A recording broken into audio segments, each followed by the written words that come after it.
You know, there's something beautiful about old Roblox RPGs. Most of them are super simple and sometimes don't even have an actual story to them. They all follow a simple gameplay loop of killing bad guys, level up, and buy better equipment.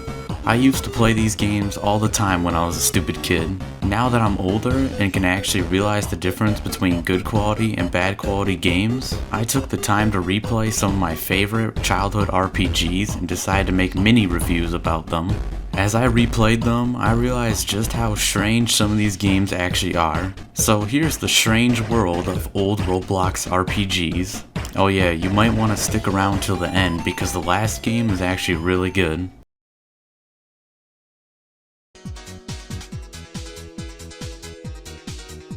As I was loading in, I saw that my character was over level 100. How much did I play this game? Anyways, The Legend of the Fallen Kingdom is your standard Roblox RPG from the year 2012. In the starting town, there's a couple shops for buying new weapons and armor. There's also a big healing pond that restores your health.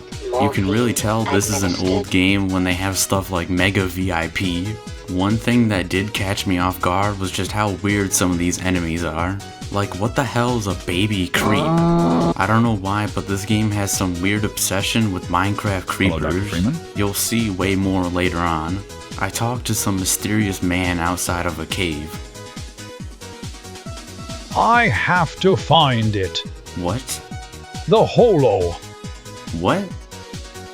The holo sword. After that interesting conversation, I entered the cave and I was greeted by a snowman that talked about yet another legendary sword. There was also a couple of stone monsters which posed no threat to me. I decided to go through some gate that would lead me to the tech world. But there was some robot that wanted me to get a friend to do something to a big rock or something. Going down the hallway, I saw enemies called iCreeps V2. What in the world? Why are they level 600? All of the enemy's AI is broken, so after wailing on this guy for what felt like forever, I managed to kill him, which leveled me up a couple times. I tried avoiding all the other enemies, but died to a horrible hitbox on one of the enemies. Did that guy seriously do 22,000 damage to me? I decided to go down a different route, which led me to some little creeps. After that was a mountain with mountain monsters. Then there were some snow guys, adult creeps, and even a lava cave with lava monsters. Killing this skeleton creep gives you the bone sword, which was the weapon that I was using most of the time. I also found some secret shop on the side of the mountain. This shop was selling the most overpriced weapons ever. I clicked some of the buttons on the side of my screen and I got teleported to some box in the sky. I went back to the home area and went through some forest route which had some grass monsters.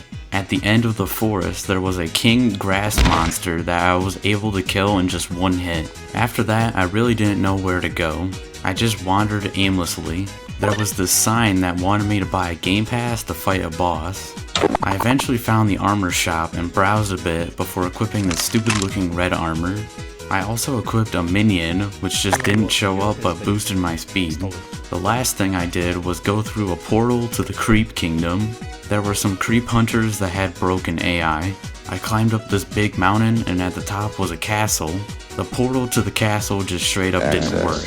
I noticed some secret boss near the edge of the map. Upon getting closer, the boss was named Creep Hunter 2.0 and he had 1 million health. Yeah, I was not waiting that long to kill him.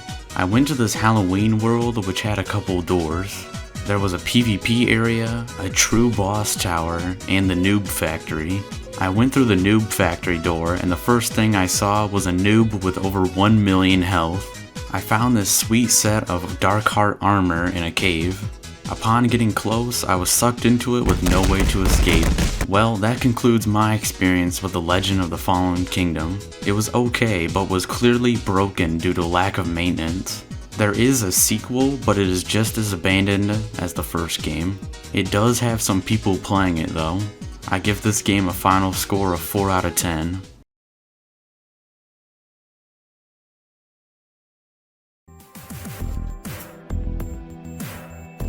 You know, with a name like the Dankest RPG, I really didn't know what to expect. This game sucks, like a lot, so I'll make it quick. You start in some noob town with unkillable civilians. My screen was permanently red with some stupid message on it because there's no way to regain health. There was a doctor's office, and the doctor said something about entering his office to regain health, but it didn't work. Apparently there's a stat screen that said I was level 46. Only problem was that the GUI wouldn't go away. So here I am, attempting to play a game while two massive messages block my screen. I fought some dank noobs before perishing to the almighty Dorito noob. I left the game and rejoined to get the stats screen off my face. One of the shops was selling an assortment of guns, but I didn't have enough Doge coins to buy them.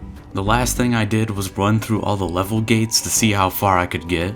I ran through a snowy area with Mountain Dew soldiers. I entered a volcano which had some lava noobs.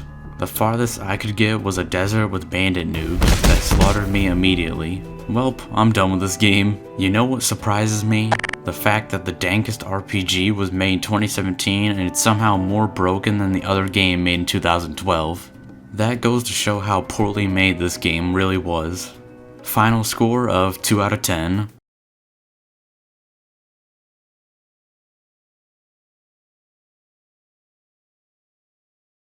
Okay, this last game is actually really good. I am playing a fixed up version of the game, so it's not the original. Right off the bat, the game is way higher quality than the other two games. In the main menu, you can create new save files and mess with some of the settings. I already had 2 save files, but I decided to create a new one to start fresh. This game even has character customization. After I was done creating a character, I selected my class. There were 4 different options: the Defender, Berserker, Mage, and Priest. Defender sounded cool, so I picked that one. Then the most surprising thing happened. There was an opening cutscene. So basically our character wakes up on some beach and sees some dead guy with his leg chopped off. We walk around a bit until we stumble towards a castle.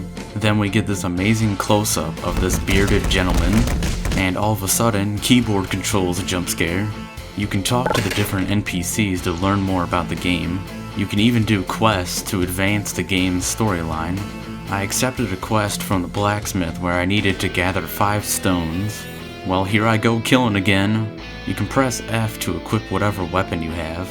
Because I picked the Defender class, my character had a sword and shield. If your weapon is unequipped, you start sprinting. The combat isn't that bad actually. You can see the enemy's hitboxes for attacking. By pressing shift, you can do a tactical roll to avoid being hit. I killed some thieves and got chased around by the boss thief. I accepted another quest where I had to gather 1 sharp stone. There was also this witch person that sold some health potions. They also had some quests to give, like one where you have to explore a boarded up tunnel. In the tunnel was this weird guy who gave some free daredevil armor. Apparently this armor is the game's hard mode. The armor boosts your damage a little bit, but makes all enemies do 2 times damage and it gives you reduced stamina. Yeah, I ain't wearing that anymore. I continued to do more quests and found out there was a screen where you can change your stat points. I put my points into damage and crit chance. I continued to kill bad guys and do quests, but I was stuck on a quest where I had to get a sharp stone. I tried killing the stronger enemies, but was getting nothing.